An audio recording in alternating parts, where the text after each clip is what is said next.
I'm 29 and my wife is 31.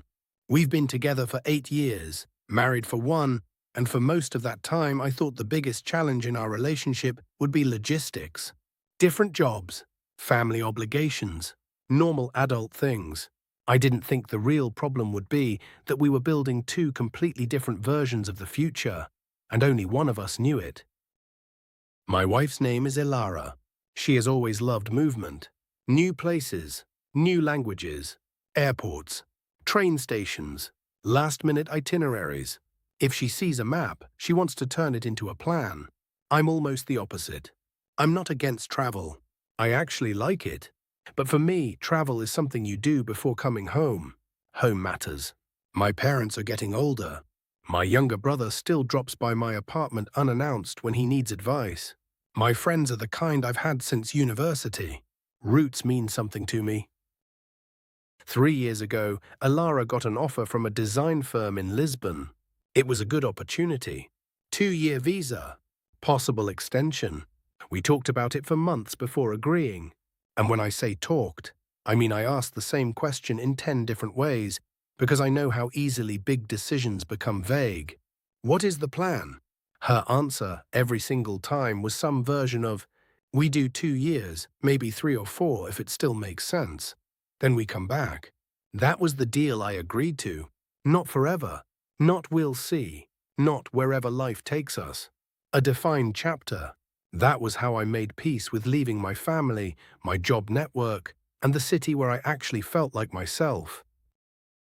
So I took a remote operations role with a software company back home, packed up my life, and moved with her.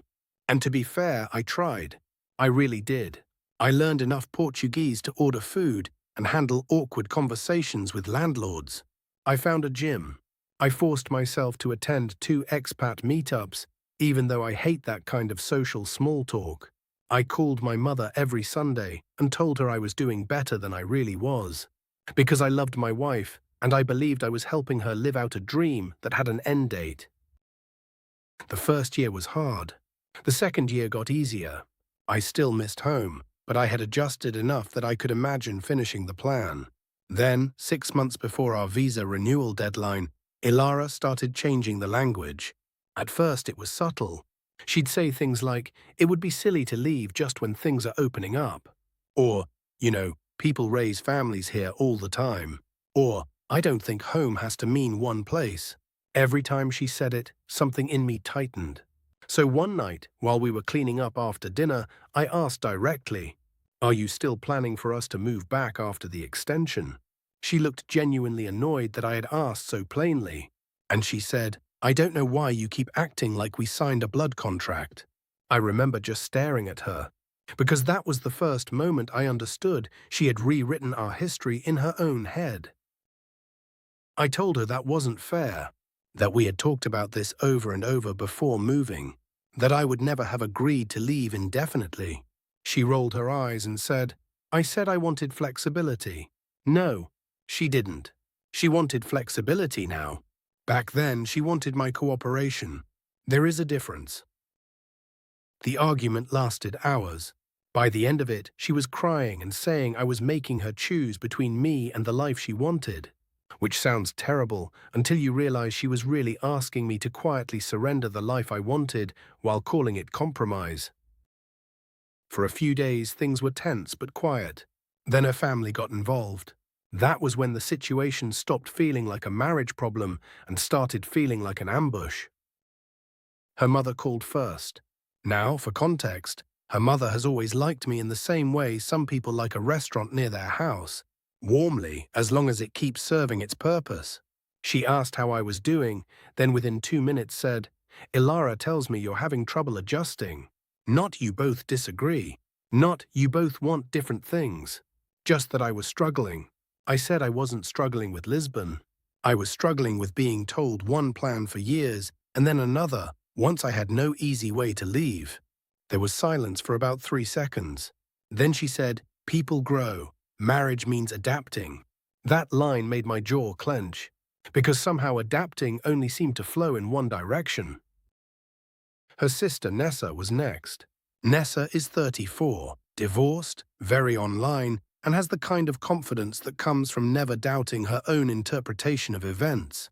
She messaged me a 5-paragraph text about how love shouldn't be limited by geography and how men often expect women to shrink their ambitions for comfort. Comfort. That word infuriated me, as if wanting to live near my aging parents in my own country with the support system I had spent my whole adult life building was some lazy little preference, as if sacrificing all of that to move abroad wasn't already proof of love. I didn't answer her.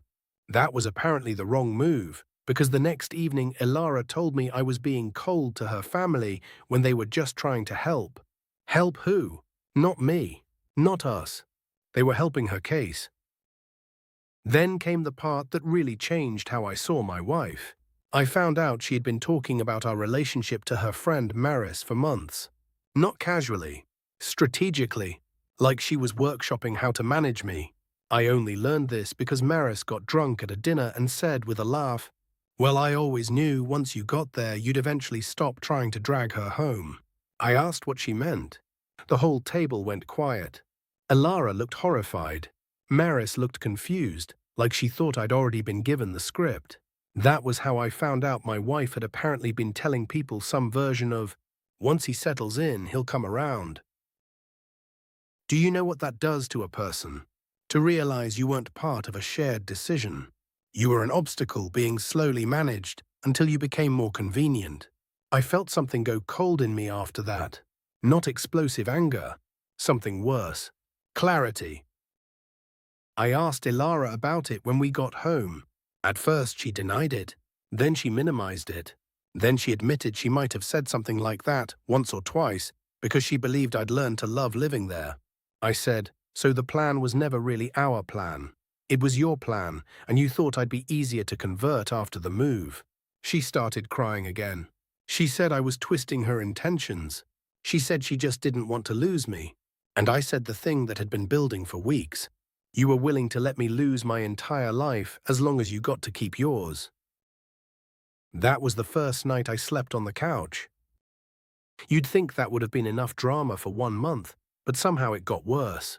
A week later, her mother flew in, unannounced. Technically, Elara knew. I didn't. Apparently, this was supposed to be a reset weekend. Her mother used those exact words, like our marriage was a router that just needed to be unplugged and plugged back in. She booked a hotel nearby and made reservations at 3 different restaurants. The entire visit was structured like an intervention disguised as hospitality. At dinner the first night, she kept steering the conversation toward the beauty of building an international life. The next morning, she suggested we visit neighborhoods that would be perfect for children. That afternoon, she showed me schools. Schools. As if the argument wasn't about whether we would stay, but about how quickly I would stop resisting. I felt insane. Every preference of mine was treated like a temporary emotional glitch. Every preference of Elara's was treated like destiny. When I finally said, "I need everyone to stop planning a life for me that I have explicitly said I do not want," her mother got quiet and then said very calmly, "I think you are frightened of change and dressing it up as principle." I almost laughed, because fear would have been easier. Fear is simple. This was grief. There's a difference. I was grieving a future I thought my wife and I had chosen together.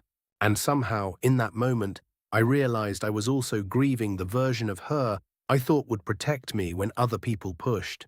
Instead, she sat there silent while her mother talked over me like I was a child refusing vegetables. That night, we had the worst fight of our relationship. I told Elara I felt cornered, lied to, and publicly managed. She said her family was only involved because I refused to keep an open mind. I said an open mind is not the same as having no boundaries. She said marriage requires sacrifice. I said I had already sacrificed my country, my support network, my comfort, and my timeline. Then she said the sentence that ended something in me. She said, "I just thought if you loved me enough, this wouldn't be such a big deal." That was it. Because underneath all the travel dream language and all the family support, that was the core of it. My love was being measured by how completely I would erase myself. I didn't yell after that. I got weirdly calm. I said, "Love is not you choosing the destination and calling me disloyal when I don't want to disappear there." She stared at me like I had slapped her.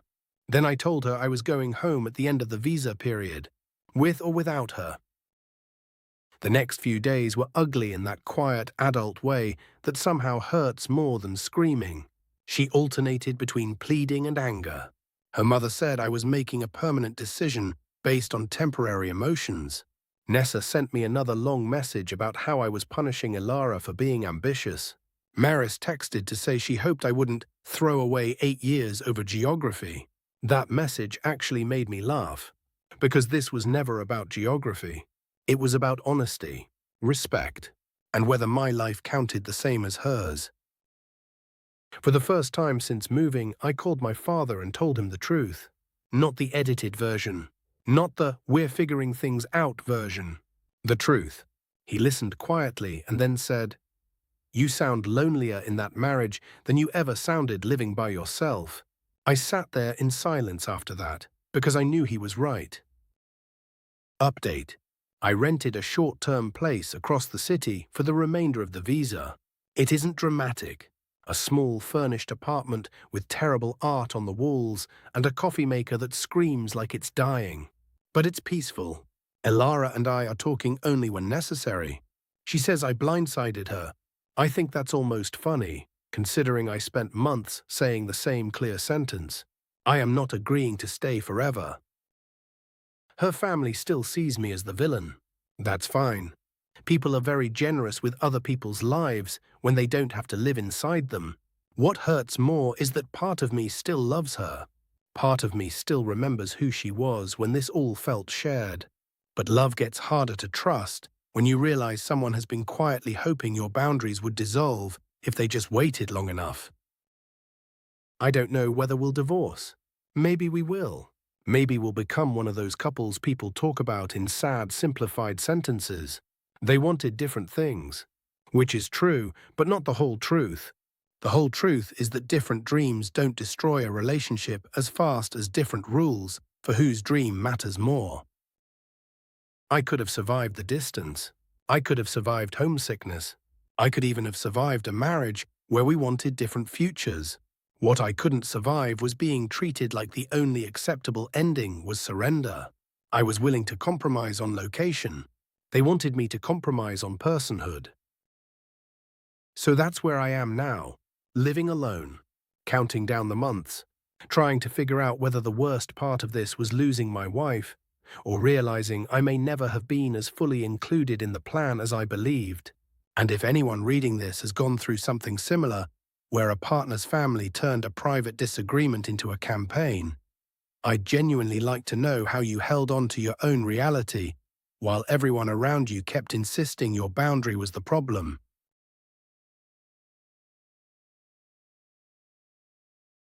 This concludes today's story. Thank you for listening. If you enjoyed it, consider subscribing to support our work.